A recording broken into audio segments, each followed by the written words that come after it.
Magandang gabi po sa bawat isa. Narito po ang listahan nating babanggitin para sa ating panalangin.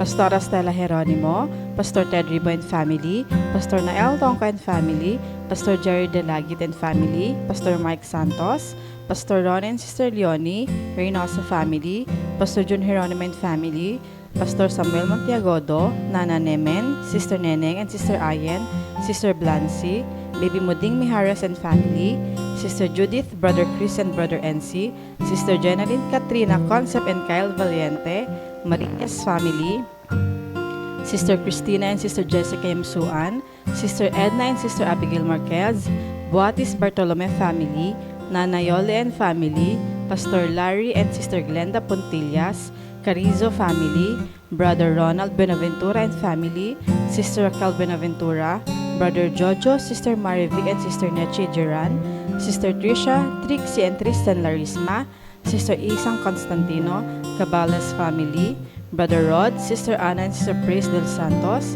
Sister Cherry Arzala, Sister Orfa, Sister Sharon and Sister Nympha, Sister Christine de la Cruz and family, Sister Yoli Pantig, Sister Meli Montaño, Brother Jeffrey Carizo, Sister Feli Dizon, Sister Caroline Bocahan and Sister Nancy, Maulawen family, Brother Marvin Lau, Sister May Santos, Sister Pina Montiagodo, Sister Edel Castro, Brother Ronaldo Rodriguez, Sister Joy Acosta and Sister Oladora Medina, Nanay Lina Lopez, Brother Jules Pantigan family, Sister Fen MJ Danganan, Brother Dixon Paras, Brother Richard and Brother Scott Michael Wayan, Brother Gerald Handa and family, Sister Sarah Licardo and family, Brother Brian Bernardo, Sister Cam Saito, Zabala family, Sister Miel Kabatingan, Brother Gerald de la Cruz, Sister Nihal Abdul Rauf and Brother Alexander Mamao, Sister Cecilia de Sahagun, Brother Delio Larin, Sister Liway Apa and family,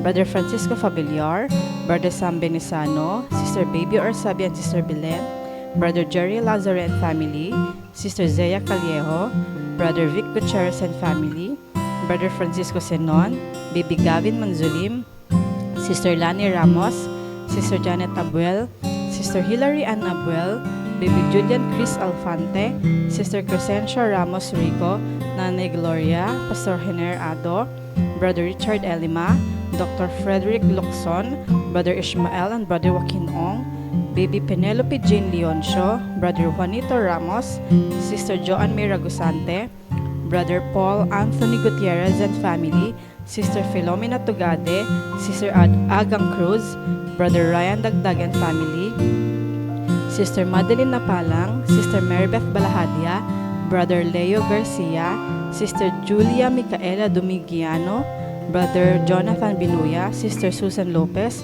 Attorney Carlos Borja Jr., Sister Aida Cruz de Leon, Brother Reynaldo Moreno and family, Brother Nelson and Sister Vivian Pabigayan, Sister Julieta Gutierrez, Sister Aita Quiazon, Brother Brian de la Cruz, Sister Mercy de la Cruz, Brother Edgar Ventura, Sister Mariel Sebastian, Mr. and Mrs. Jed and Danny Vidayo, Sister Lizelle Bangayan, Sister Melogene Paliago, Brother Renz Louis Abangan, Sister Vanessa Abingoza, Brother William Valencia Jr., Brother Ramon Rodriguez, Brother Fritz Mark Nevado, Sister Sandra and Brother Lucito Perez Sr., Brother Ryland, Sister Josie and Chin Vengua, Brother Sean Carlim, Sister Rosita, Enano family, Layag family, Brother Oscar Vitug, Brother Jose Panelo.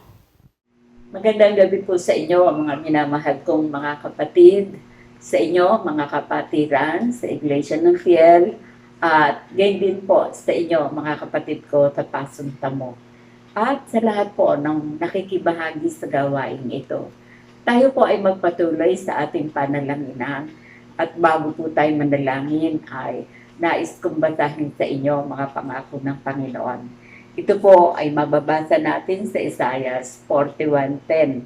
Ang sabi dito, huwag kang matakot sapagkat ako'y sumasa iyo. Huwag kang manglupaypay sapagkat ako'y iyong Diyos. Aking palalakasin ka, oo. Aking tutulungan ka, oo. Aking aalalayan ka ng kanang kamay ng aking katwiran. Kaya nga po, ang paksa natin ngayon ay magtiwala sa mga pangako ng ating Diyos.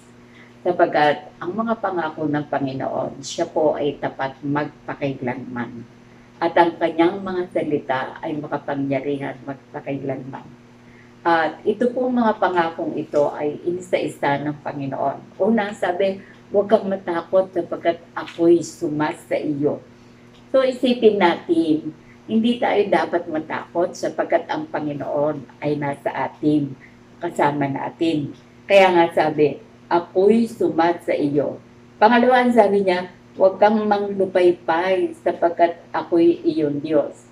So ang pangalawa ay itinuro niya sa atin at pinaalaala, huwag tayong manglupaypay sapagkat siya ay ating Diyos. Ano ibig sabihin ng Diyos?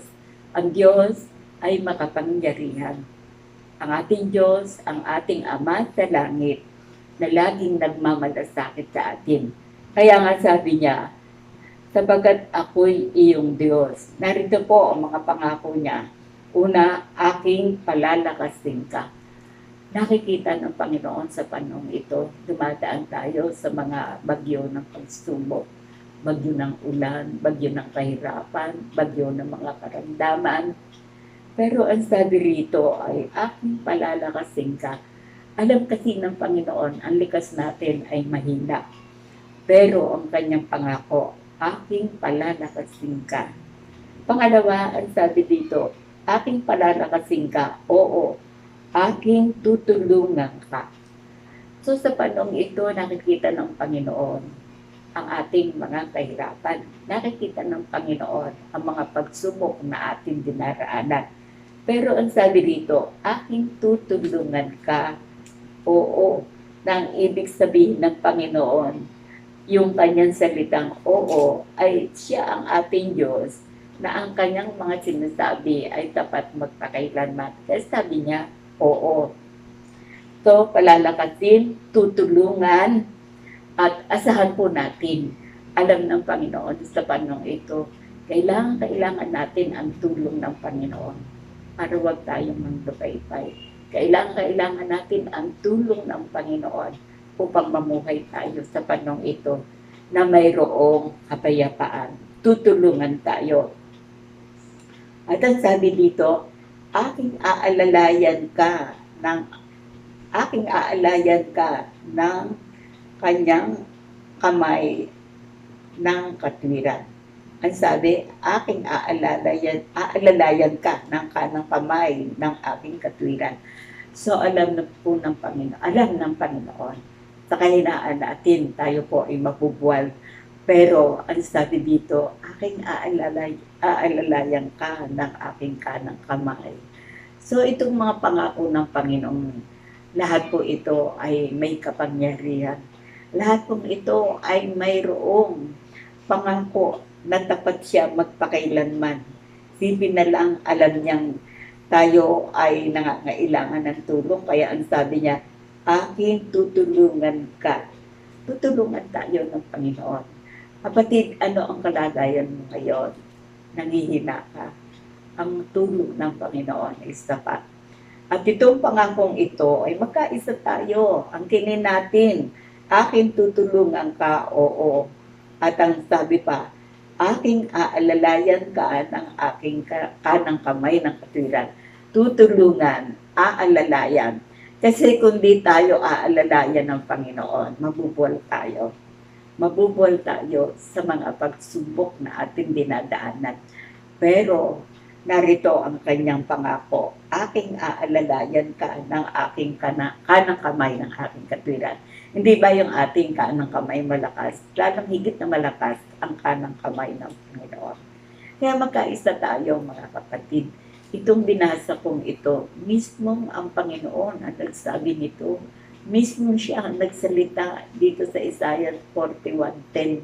At ang kanyang kabilin-bilinan, huwag kang matakot sapagkat ako'y sumas sa iyo. Isipin natin kasama natin lagi ang Panginoon.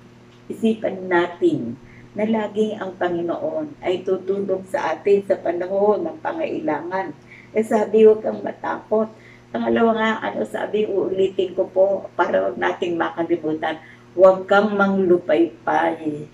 Kasi po, kung tayo namumuhay sa pakiramdam, manglulupaypay tayo.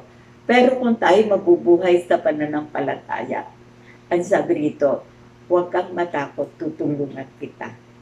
Tutulungan tayo ng Panginoon. Yun po ang ating pagtiwalaan. Tutulungan tayo. At para hindi tayo mabuwal, ulitin ko po, aalalayan tayo ng Panginoon ng kanyang kanang kamay ng katuwiran. Kasi kung paano malakas ang ating kanang kamay, lalo malakas ang kanang kamay ng Panginoon. Kaya sa gabing ito, sa ating mga panalangin, dito po tayo tumingin sa pangako ng Panginoon. Ito po ang lagi nating isipin. Opo, bilang tao, natatakot tayo sa mga nangyayari. Pero sabi ng Panginoon, huwag kang matakot, ako'y sumasa iyo. Isipin natin kasama natin ang Panginoon sa lahat ng ating mga suliranin. Kaya sabi niya, huwag kang matakot, ako'y sumasa iyo. Hindi lamang kay Isaias, hindi lamang sa propeta, lalo na sa ating mga anak ng Diyos, kabilin-bilin na niya na tayo ay huwag matakot. At isipin natin itong pangako niya, kaya lagi ko inuulit, ako'y sumasa iyo. Kasi sabi ng Panginoon, kailanman din niya tayo iiwan, di pababayaan man. Kaya panghawakan natin ito, na siya ay sumasa atin. At muli, uulitin ko kung nangihina ka. Sabi niya, aking palalakasin ka. Oo, alam ng Panginoon, may limit ang ating lakas. Pero ang kanyang kanang kamay ang nagsabing, aking palalakasin ka. Aking tutulungan ka. Kung sa panong ito, mag-isa pagbabudget, nahihirapan tayo. Aking tutulungan ka, sabi ng Panginoon. Palalakasin, tutulungan, at para wag tayong mabuwal, ang sabi dito, aking aalalayan ka ng kanang kamay ng aking katwiran. Ganun po kabuti ang Panginoon. Kaya nga mga kapatid, magkaisa tayong magtiwala sa mga pangako ng Diyos.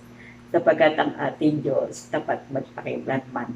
Ang ating Diyos, ang katangian, makapangyarihan, at ang kanyang habag ay hindi nauubos.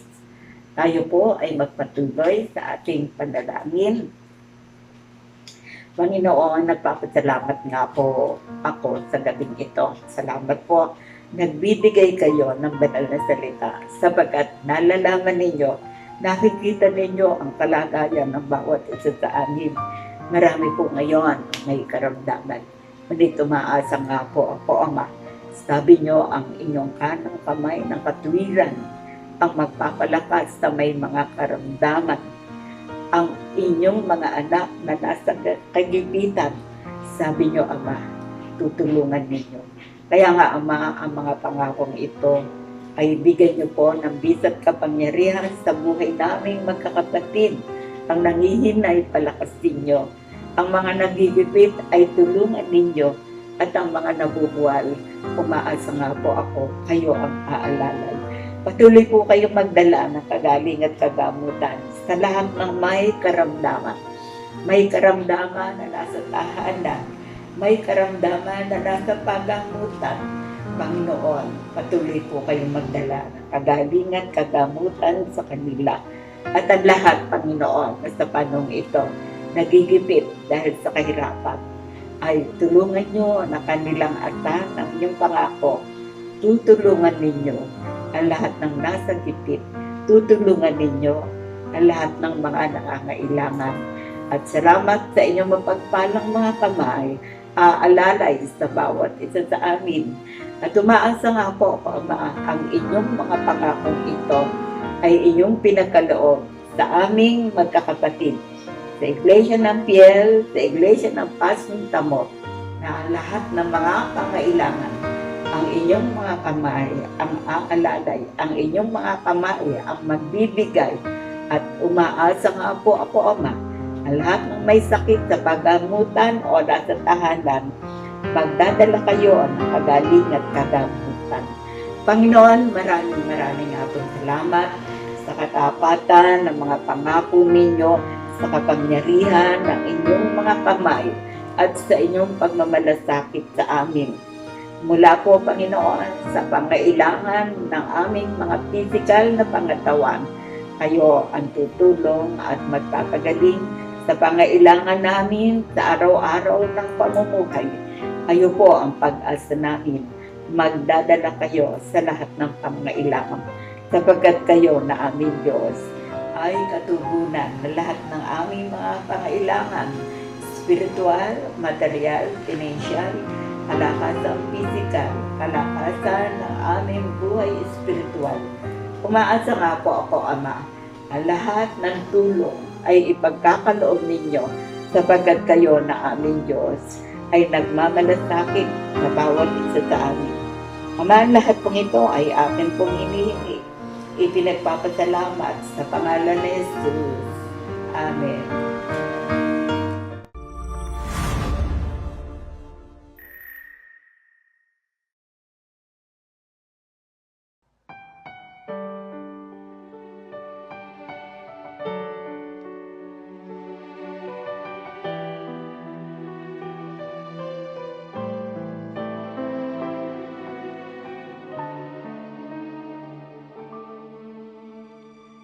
In my moments of fear, in every pain, every tear, there's a God who's been faithful to me.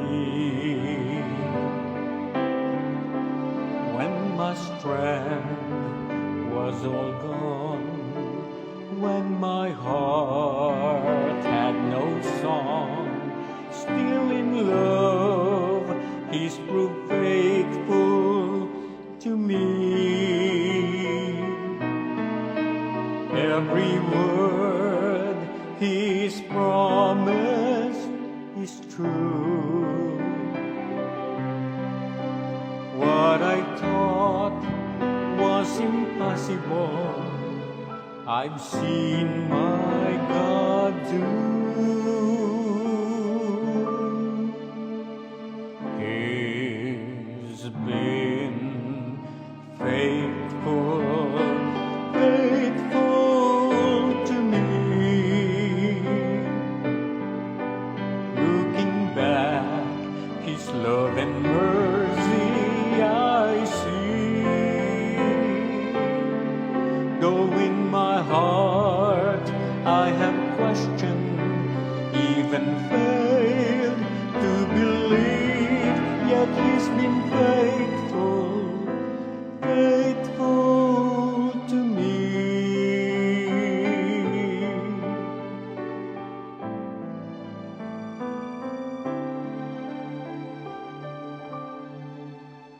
When my heart look away, the many times I could not pray, still my God, He was faithful to me. The days I spent so selfishly, reaching out for what pleased me, even then God was faithful to me. Every time I come back to Him, He's waiting with open arms, and I see once again. He's been faithful, faithful to me. Looking back, His love and mercy I see. Though in my heart I have questioned, even failed to believe, yet He's been faithful, faithful. In my heart I have questioned, even failed to believe, yet He's been faithful, faithful to me.